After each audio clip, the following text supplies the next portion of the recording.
കളിക്കളത്തിലെ പരിക്കുകളെ ഇനി പേടിക്കേണ്ട. എല്ലാവിധ സ്പോർട്സ് ഇഞ്ചുറികൾക്കുമുള്ള സമഗ്ര പരിഹാരം ഇവിടെയുണ്ട്. ABC orthopaedic hospital, near Kairali theatre, Calicut road, Manjeri. Manjeri നഗരസഭാ കൌൺസിലറായിരുന്ന തലാപ്പിൽ അബ്ദുൽ ജലീൽ എന്ന കുഞ്ഞാക്കയെ കൊലപ്പെടുത്തിയ കേസിൽ വ്യാഴാഴ്ച വിധി പറയും. മഞ്ചേരി 3ാം അഡീഷണൽ സെഷൻസ് കോടതി ജഡ്ജി S. സൂരജാണ് കേസ് പരിഗണിക്കുന്നത്. നെല്ലിക്കുത്ത് കോട്ടക്കുത്ത് മാട്ടയിൽ വീട്ടിൽ ഷുഹൈബ് എന്ന കൊച്ചു, പാണ്ടിക്കാട് വള്ളുവങ്ങാട് സൗത്ത് സ്വദേശി കറുത്തേടത്ത് വീട്ടിൽ ഷംസീർ, നെല്ലിക്കുത്ത് ഒലിപ്രക്കാട് പതിയൻതൊടിക വീട്ടിൽ അബ്ദുൽ മജീദ് എന്നിവരാണ് യഥാക്രമം കേസിലെ 1, 2, 3 പ്രതികൾ. 2022 മാർച്ച് 29 രാത്രി 10ഓടെയാണ് കേസിന് ആസ്പദമായ സംഭവം. സ്ഥലക്കച്ചവടവുമായി ബന്ധപ്പെട്ട് പാലക്കാട്ട് പോയി തിരിച്ചുവരികയായിരുന്ന അബ്ദുൽ ജലീലും സംഘവും സഞ്ചരിച്ചിരുന്ന ഇന്നോവ കാറിന്റെ ലൈറ്റ് കണ്ണിലേക്ക് അടിച്ചെന്ന് പറഞ്ഞ ബൈക്ക് യാത്രക്കാരായ ഷുഹൈബും ഷംസീറും ഒലിപ്രക്കാട് വെച്ച് വാക്കേറ്റത്തിൽ ഏർപ്പെടുകയായിരുന്നു. ഇതിനിടെ ഷുഹൈബ് ഹെൽമറ്റ് ഉപയോഗിച്ച് കാറിന്റെ പിറകിലെ ഗ്ലാസ് അടിച്ചു തകർത്തു.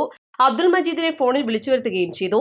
കാറിന്റെ പൊട്ടിയ ഗ്ലാസ് കൌൺസിലർ അടക്കമുള്ള സംഘം നോക്കുന്നതിനിടെ പ്രതികൾ കരിങ്കല്ല് ഉപയോഗിച്ച് കൌൺസിലറുടെ തലയ്ക്ക് അടിക്കുകയായിരുന്നു. ബൈക്കിന് പിറകിലിരുന്ന ഷുഹൈബാണ് കൌൺസിലറുടെ തലയ്ക്കടിച്ചത്. ഉടനെ മഞ്ചേരിയിലെ സ്വകാര്യ ആശുപത്രിയിലും പിന്നീട് പെരിന്തൽമണ്ണയിലെ ആശുപത്രിയിലും എത്തിച്ചെങ്കിലും ചികിത്സയിലിരിക്കെ മാർച്ച് 30 അബ്ദുൽ ജലീൽ മരിച്ചു. അടിയുടെ ആഘാതത്തിൽ ജലീലിന്റെ തലയോട്ടി വരെ തകർന്നിരുന്നു. സംഭവശേഷം ചെന്നൈയിലേക്ക് രക്ഷപ്പെട്ട 1ാം പ്രതിയെ അവിടെ നിന്ന് 2022 ഏപ്രിൽ 2 അറസ്റ്റ് ചെയ്തത്. മറ്റു 2 പേരെയും നാട്ടിൽ നിന്നാണ് അറസ്റ്റ് ചെയ്തത്. 89 സാക്ഷികളുള്ള കേസിൽ 45 പേരെ വിസ്തരിച്ചു. 98 രേഖകളും 12 തൊണ്ടിമുതലുകളും പ്രോസിക്യൂഷൻ ഹാജരാക്കി. മഞ്ചേരി CI ആയിരുന്ന C. അലവിയാണ് കേസ് അന്വേഷിച്ചത്. CI ആയിരുന്ന റിയാസ് ചാക്കിരിയാണ് കുറ്റപത്രം സമർപ്പിച്ചത്. 2025 സെപ്റ്റംബർ 23 കേസ് വിചാരണ ആരംഭിച്ചത്.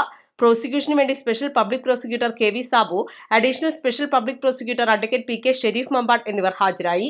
East live, Manjeri.